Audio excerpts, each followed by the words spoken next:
దేవుని పరిశుద్ధ నామానికి మహిమ కలుగును గాక. ఈ యొక్క ఉదయకాల సమయంలో ఈ విధంగా దేవుడు మనకిచ్చిన ఈ శ్రేష్టమైన సమయాన్ని బట్టి యేసుయా మినిస్ట్రీలో ఈ విధంగా ప్రభు సన్నిధానం చెంతకి కూడి వచ్చిన ప్రతి ఒక్కరికి, ఈ యొక్క వాక్యాన్ని వింటున్న ప్రతి ఒక్కరికి నా యొక్క హృదయపూర్వక శుభాకాంక్షలు తెలియచేస్తున్నాను.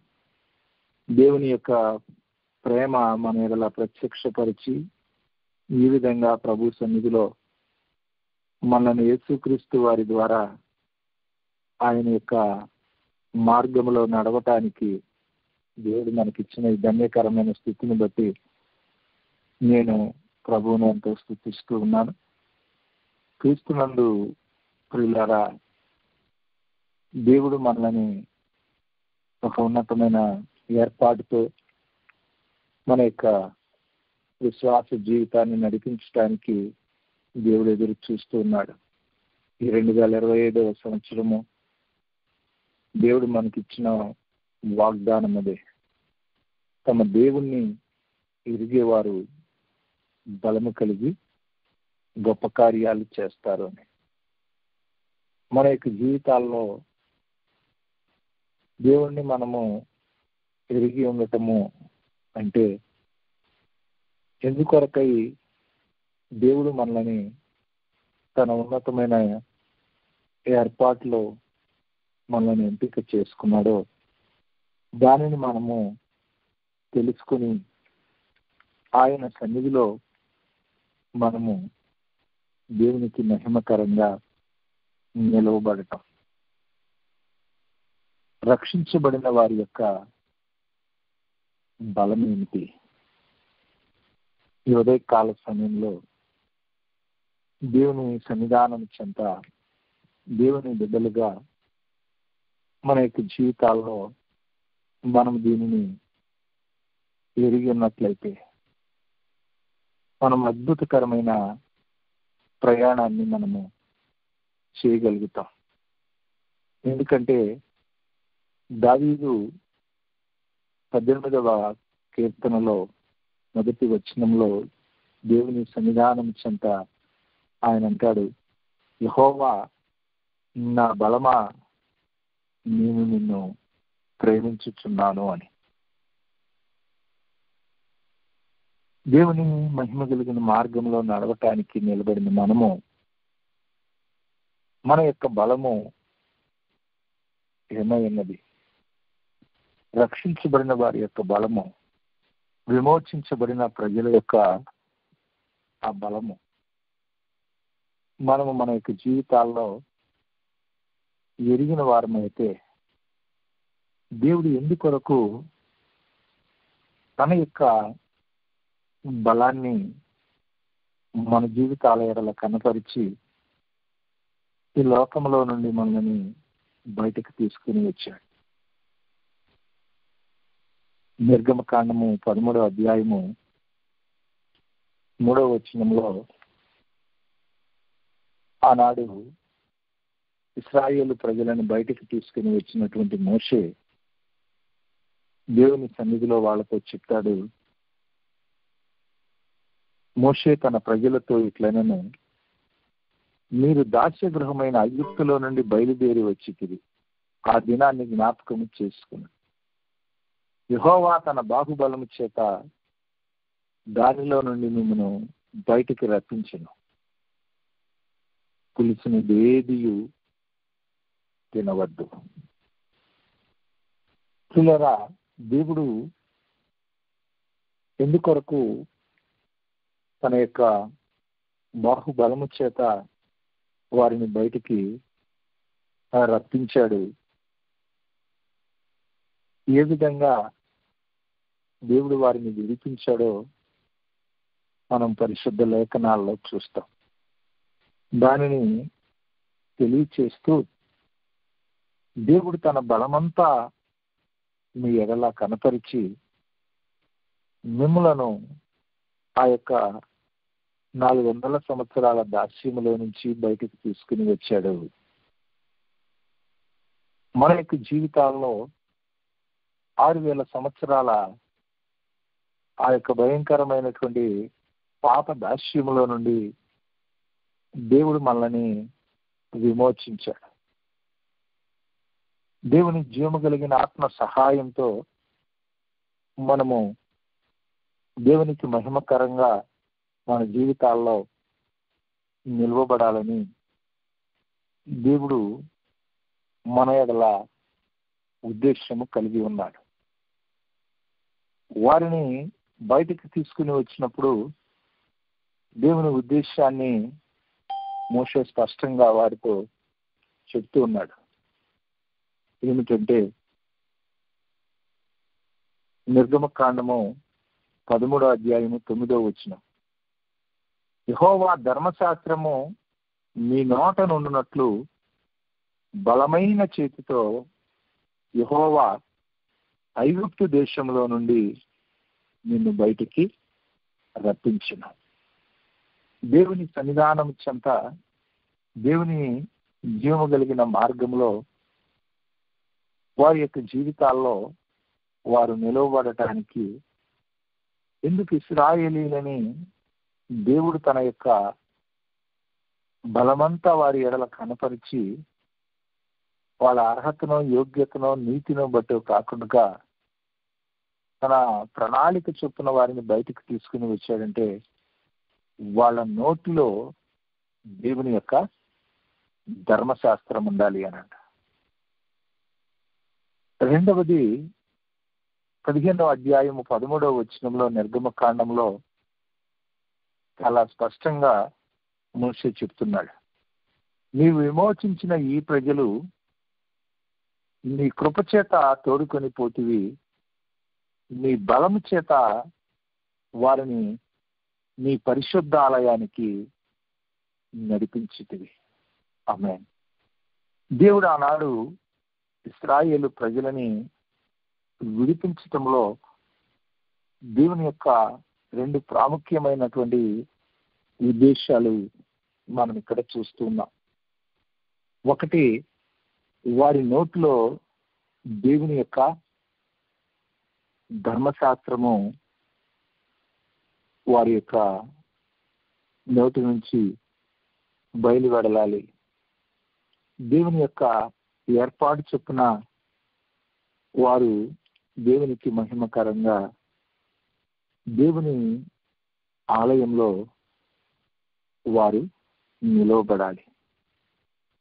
ఈ యొక్క నూతన సంవత్సరంలో జీవము కలిగిన దేవుని ఆత్మ సహాయంతో మన యొక్క జీవితాల్లో రక్షించబడినటువంటి మనము దేవుని ఏర్పాటులో మన ముందుకు అడుగులను వేయటానికి ఇక్కడ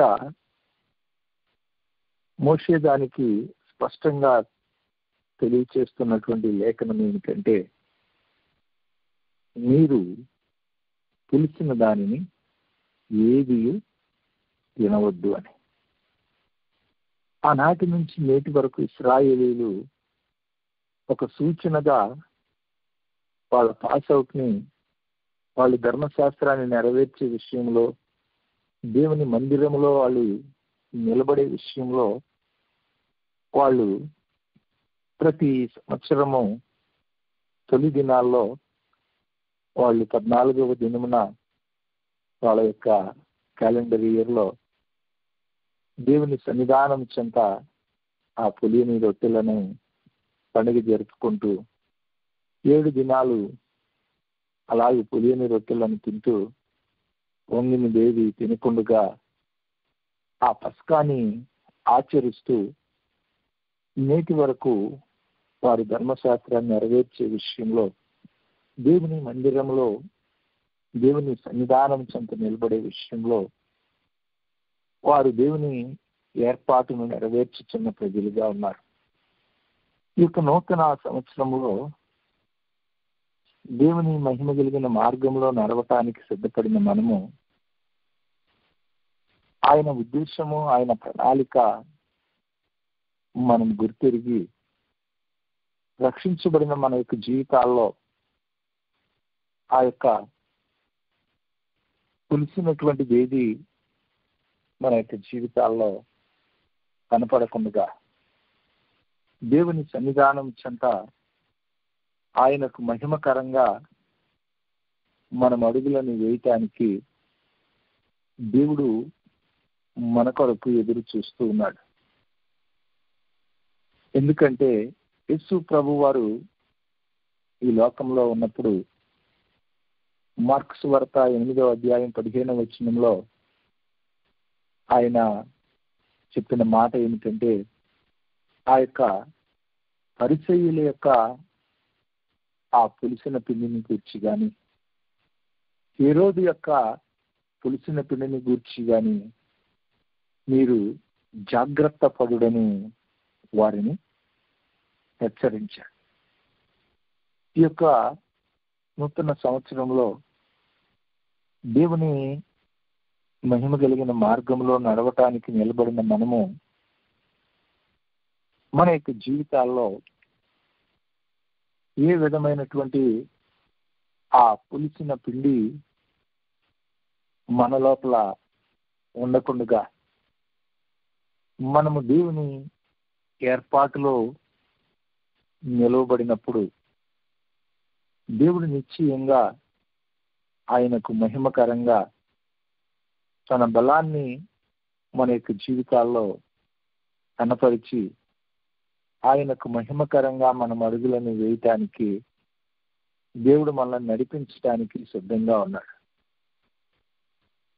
ఇక్కడ యేసు ప్రభు వారు పరిసయ్యుల యొక్క ఆ పులిసిన పిండి అని చెప్తున్నారు.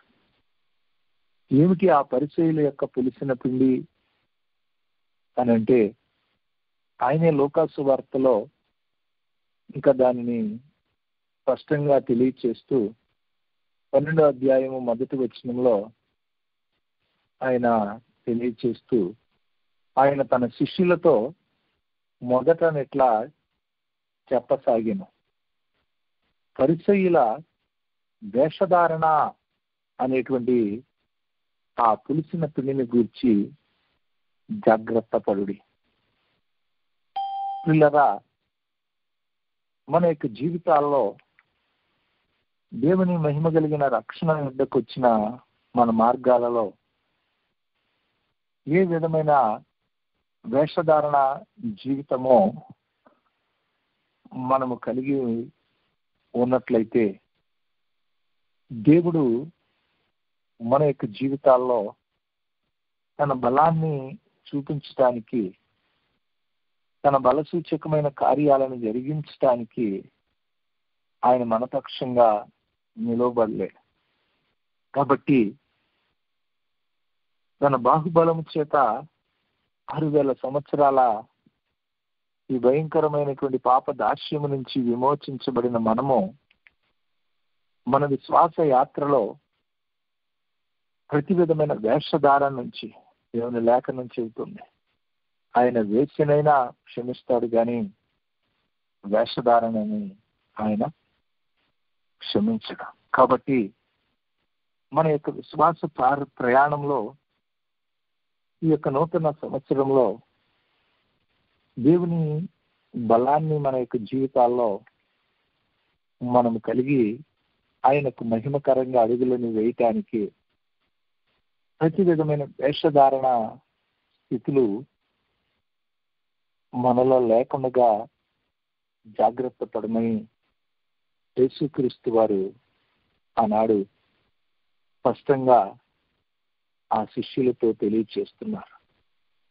హృదయకాల సమయంలో దేవుడి వాక్యం వింటున్న ప్రతి ఒక్కరిని కోరుతున్నాడు, ఈ యొక్క జీవితంలో ఏ విధమైన వేషధారణని నీవు నీ మార్గంలో నీ యొక్క జీవితంలో నీ వద్దకు రానియకుండా ప్రతి ఒక్క పరిస్థితిలోనూ ఆ పరిశుద్ధాత్మ దేవుని సహాయంతో దేవుని యొక్క పాద సన్నిధానం చెంత ఒక యథార్థ హృదయంతో నీవు నడుచుకోవాలని ఆయన కోరుతున్నాడు. ఎందుకనంటే యథార్థవంతులను బలపరచడానికై ఆయన కనుదృష్టి లోకమంతటా సంచారం చేస్తుంది. కాబట్టి ప్రభు సన్నిధానం చెంత నీవు ఆనాడు ఆ పరిశీల ఆ వేషధారణ స్థితి ఈ యొక్క జీవితంలో లేకుండా నీవు ఆయన సన్నిధిలో సిద్ధపడటము ఎంతో అవసరం. ఎందుకంటే వాళ్ళ యొక్క జీవితాల్లో మత్తయి సువార్త 16:12 ఇంకొక మాటను మనం చూస్తాం. ఏమిటంటే ఆ పరిసయ్యులు సద్దూకయ్యులు వాళ్ళ వేషధారణ ఎలాంటిదంటే వారు అనేక విషయాలను ఇతరులకు బోధిస్తారు, కానీ వారు మాత్రము దాని ప్రకారంగా నడుచుకోరు.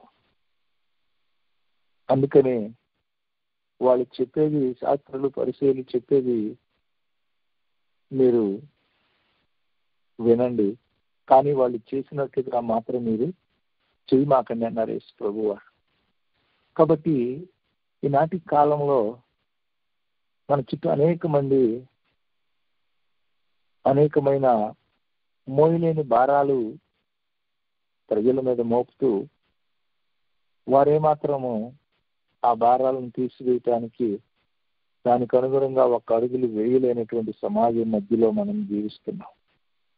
కాబట్టి ఆ విధమైనటువంటి ఏర్పాటు ఆనాడు పరిచయుల యొక్క జీవితాల్లో యేసు ప్రభు వారు చూశారు. ఆ పులిసిన పిండి క్రొత్త నిబంధనలో యేసుక్రీస్తు రక్తము చేత కడగబడినటువంటి మన యొక్క జీవితాల్లో మనం లేకుండా చూసుకోమని ఆయన హెచ్చరిక చేస్తున్నారు.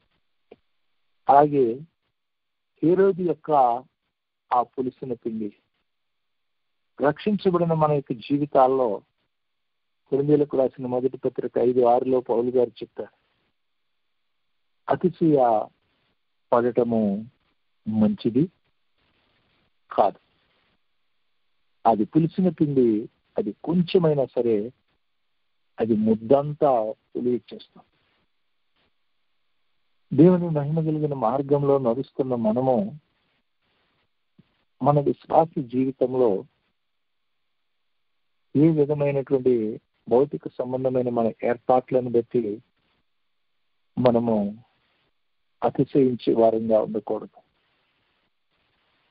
అందుకే సూర్యుడు తన శౌర్యాన్ని బట్టి కానీ, జ్ఞాని తన జ్ఞానమును బట్టి కానీ, ఐశ్వర్యవంతుడు తన ఐశ్వర్యాన్ని బట్టి కానీ ఈ లోక సంబంధమైనటువంటి ఏ విధమైనటువంటి అతిశయం ఉండకూడదని పాత నిబంధన తెలియజేస్తుంది. అపోస్తలుడైన పౌలైతే తను స్పష్టంగా గలతీ 6:14 తన యొక్క జీవితంలో ప్రభువైన యేసుక్రీస్తు వారి యొక్క సిలువ యందు తప్ప దేని యందు అతిశయించడం నాకు దూరమవును గాక. కాబట్టి ప్రభు సన్నిధానం చెంత మన యొక్క జీవితాల్లో రక్షించబడిన మనము మన అతిశయ కారణము ప్రభు అయిన యేసుక్రీస్తే. కాబట్టి ఆ విధంగా ఒకటి హేరోదు యొక్క ఆ యొక్క పులిసిన పిండి, పరిసయ్యులు యొక్క పులిసిన పిండి, ఇవేది దేవుని మహిమ కలిగిన మార్గంలో నడుస్తున్న మన యొక్క జీవితాల్లో ఉండకుండా మనము మన యొక్క జీవితాల్లో జాగ్రత్త పడి నడవాలి. మూడవది కొరింథీయులకు రాసిన మొదటి పత్రిక 5:8 ఆ పాతదైనటువంటి ఆ పులిసిన పిండి మన యొక్క రక్షణ ప్రయాణానికి ముందు దేవుని జీవము కలిగిన మార్గంలో మనము ఆయన రక్తము చేత కడుగబడటానికి ముందు మన యొక్క జీవితాల్లో ఉన్నటువంటి ఆ దుర్మార్గత, ఆ దుష్టత్వము, ఏదైతే ఈ లోక సంబంధమైన అధికారం యొక్క స్వభావాలు మనలో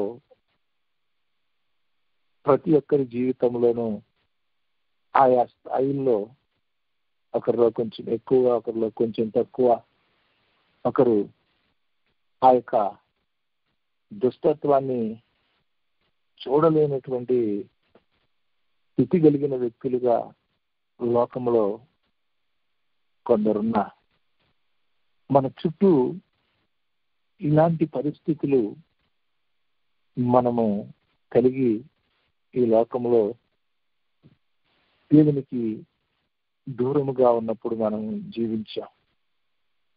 ఈ 3 స్థాయిలు, ఒకటి దేవుని మహిమ కలిగిన ఏర్పాటు రావటానికి ముందు మన యొక్క జీవితాల్లో, ఆ పరిచయుల జీవితాల్లో ఉన్న పరిస్థితులు, హేరోదు యొక్క జీవితంలో ఉన్నటువంటి ఆ అతిశయమైన పరిస్థితి, ఈ లోకంలో ఉన్న దుర్మార్గత, దుష్టత్వము మన యొక్క జీవితాల మీద ప్రభుత్వం చేసిన పరిస్థితులు, వీటిలో నుంచి మనము బయటికి వచ్చి మనము దేవుని సన్నిధానం చెంత మనము పిలిపిండి లేనటువంటి ఒక కొత్త ముద్దలాగా దేవుని సన్నిధానం చెంత మనం నిలవబడటానికి 1 కొరింథీ 5:7 యేసు క్రీస్తు అనే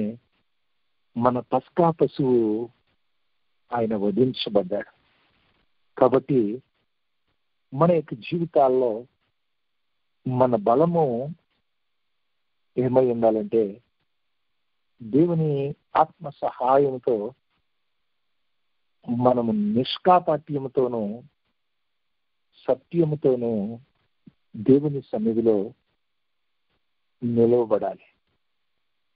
ఈ ఉదయకాల సమయంలో ఆనాడు ఇశ్రాయేలు ప్రజలని దేవుడు ఐగుప్తు నుంచి బయటకు తీసుకుని వచ్చిన తరువాత, ఎందుకు నేను నా బాహుబలముతో నా యొక్క చాచిన చేతితో మిమ్మల్ని బయటకు తీసుకుని వచ్చానంటే, మీ నోటిలో నా యొక్క ధర్మశాస్త్రం ఉండాలి, మీరు నా యొక్క దేవాలయంలో ఉండాలి. ఇది వారిని వెలుపలికి తీసుకుని రావటంలో దేవుని ఉద్దేశం అని స్పష్టంగా మోషే చెప్తున్నాడు.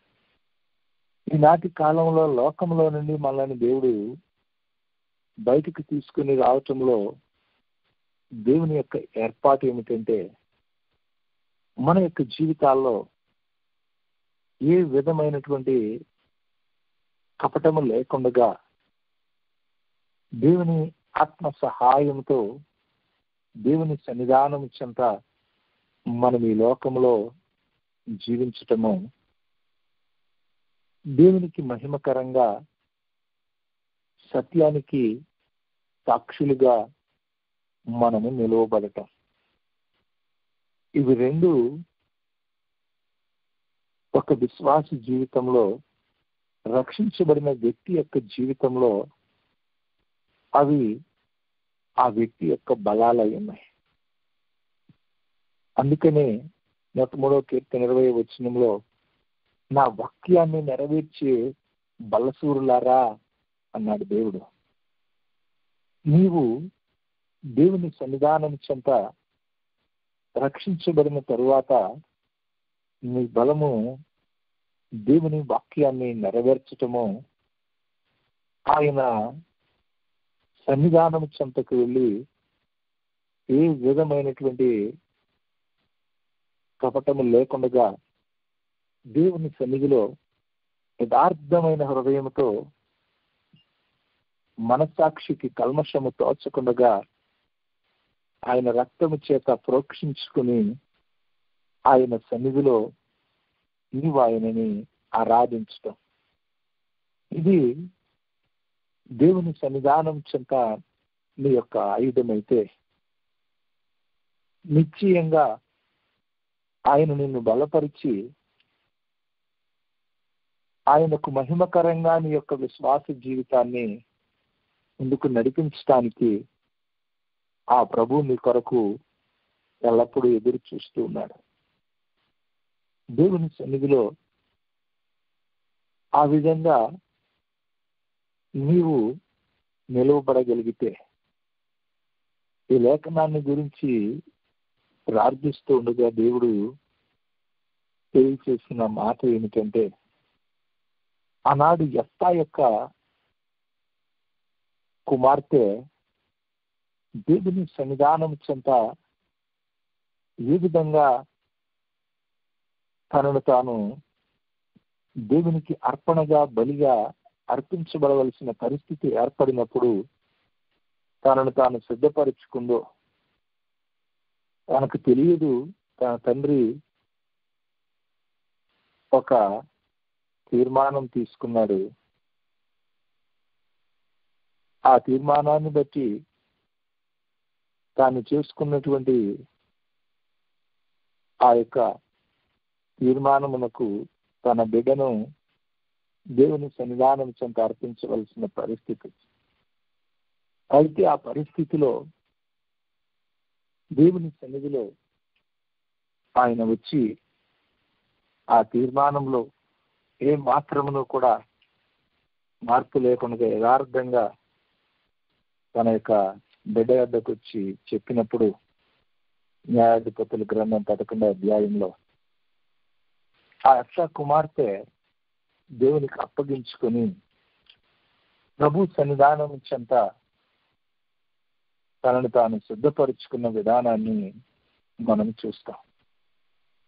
అక్కడ రాయబడిన మాట ఏమిటంటే, ఆమె 2 నెలల పాటు తన యొక్క కన్యత్వాన్ని గురించి ప్రలాపించను. దాని కొరకు తండ్రి యొద్ద సెలవు తీసుకుని వెళ్ళి దేవుని సన్నిధిలో సిద్ధపడి అని పరిశుద్ధ లేఖనం చెబుతుంది. ఆమె ఏనాడు పురుషుణ్ణి ఎరగలేదు. మరి పురుషుని ఎరగనటువంటి ఆవిడ ఏ విధంగా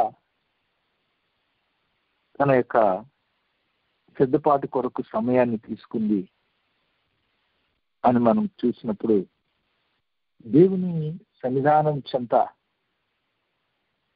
ఆయన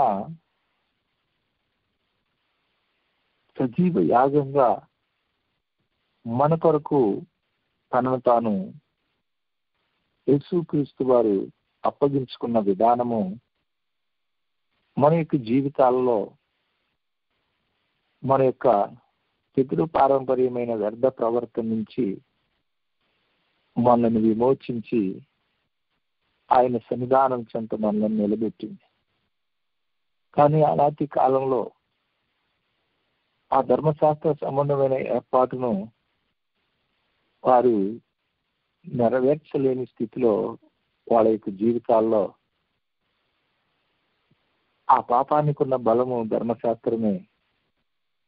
ఆ ధర్మశాస్త్రపు యొక్క బలము ఆవిడ యొక్క మనస్సాక్షి మీద నేరారోపణ చేస్తున్న పరిస్థితులు, పితరులు నడిచిన అడుగులు, ఆ యొక్క భయంకరమైనటువంటి ప్రజల మధ్యలో, ఆ అల్లరి వారి మధ్యలో తన తండ్రి జీవించిన జీవితము, తన యొక్క కుటుంబ నేపథ్యము, తను పెరిగి వచ్చిన పరిస్థితులు, వీటన్నిటినీ ప్రభు సన్నిధానము చెంత తనను తాను అప్పగించుకుని, ఆనాడు యెషయా ఏ విధంగా, అయ్యో నేను అపవిత్రమైన పెదవులు కలిగిన వాడిని, అపవిత్రమైన పెదవులు కలిగిన జనుల మధ్యలో నేను నివసించేవాడిని, అయ్యో నేను నశించుతునని ప్రభు సన్నిధానం చెంత తనను తాను సిద్ధపరుచుకుని దేవునికి మహిమకరంగా ఒక అద్భుతకరమైన తన పనిని జరిగించాడు. ఆ విధంగా ఈ బిడ్డ ప్రభు సన్నిధిలో నిలువబడింది. ఈ ఉదయకాల సమయంలో, ఈ నూతన సంవత్సరంలో దేవుడు మనల్ని పిలుస్తున్నాడు. రక్షించబడిన ఈ యొక్క బలం ఏమిటంటే, నీవు ఆయన సన్నిధిలో పరిశుద్ధంగా, నిష్కపటంగా ఆయన సత్యవాక్యాన్ని నెరవేర్చుతూ ఆయన జీవము కలిగిన సంఘములో నీవు నిలువబడటం. ఇది నీ జీవితంలో నీవు చేయగలిగితే నిశ్చయంగా ప్రభువు నీ పక్షంగా నిలిచి ఆయన నీ ద్వారా గొప్ప కార్యాలను జరిగించడానికి, నీ జీవితంలో ఆయన మహిమ కార్యాలను కనపరచడానికి ఆ ప్రభువు ఎదురు చూస్తున్నాడు. కాబట్టి ప్రభు సన్నిధిలో అలాగే నీవు ఆయుక్తపరచుకో. నిశ్చయంగా ఆయన మహిమ కలిగిన ఉద్దేశము ఈ యొక్క సంవత్సరంలో నీ జీవితం ద్వారా, నీ కుటుంబం ద్వారా, నీ యొక్క ముందున్న ఆత్మీయ ప్రయాణంలో ఆయన నెరవేర్చడానికి ఎదురు చూస్తున్నాడు. అట్టి కృపా దేవుడు మనకు సమృద్ధిగా ఇచ్చి ఆయన తన బలము చేత మనల్ని బలపరిచి ఆయనకు మహిమకరంగా మనల్ని నడిపించును గాక. ఆమేన్. అత్యంత కృప కలిగిన మా యేసుక్రీస్తు ప్రభువా, మమ్మల్ని మితిలుగా ప్రేమిస్తున్న మా ప్రియ పరలోకపు తండ్రి, నీ ఉన్నతమైన ప్రేమను బట్టి వందనాలు చెల్లిస్తున్నాం. నీ యొక్క ఆత్మ సహాయంతో, నీ దూతల పరిచర్యతో ఈ లోకంలో నుండి మీరు మమ్మలను ప్రత్యేకపరిచి నీ పిల్లలుగా మీరు నీ సన్నిధిలో నిలబెట్టిన దేవుడవు. నీవు ఎందుకొరకైతే మమ్మల్ని రక్షించుకున్నావో ఆ నీ ఉద్దేశము నెరవేర్చడానికి మీరు మా కొరకు ఎల్లప్పుడూ ఎదురు చూస్తున్నారు. అలాగే నానైనా యెహోవా నా బలమా అని నానైనా నీ సన్నిధిలో దావీదు నిన్నే తన యొక్క బలముగా చేసుకుని తన జీవితంలో నీ బలాన్ని కనపరచడానికి తన యొక్క బలహీనతల్లోనూ తన యొక్క జీవితంలో ఉన్న ప్రతికూల పరిస్థితుల్లోనూ పరిపూర్ణంగా నీ మీద ఆనుకుని నేను లోకానికి వెల్లడిపరిచినట్లు కృప చూపించావు. అలాగే ఈ యొక్క నూతన సంవత్సరంలో నీ సన్నిధిలో నిలిచినానైనా నీ వాక్యాన్ని నెరవేర్చుచు నీ సన్నిధానం చెంత ఒక నిష్కపటమైనటువంటి నానైనా విశ్వాసముతో నీకు మహిమకరంగా అడుగులను వేయటానికి నీవే ఈ వాక్యం ఉన్న ప్రతి ఒక్క బిడ్డను బలపరచండి. విశుద్ధాత్మ దేవుడా, నీవే నీ ఆత్మ సహాయంతో ఆనాడు నీవు విమోచించిన ప్రజలను వారి యొక్క జీవితాల్లో నీ ధర్మశాస్త్రాన్ని నెరవేర్చటానికి, నీ యొక్క మందిరంలో నిలబడటానికి నీవే నీకు మహిమకరంగా ఇశ్రాయేలు ప్రజలకు నీ బలాన్ని కనపరిచిన దేవుడవు.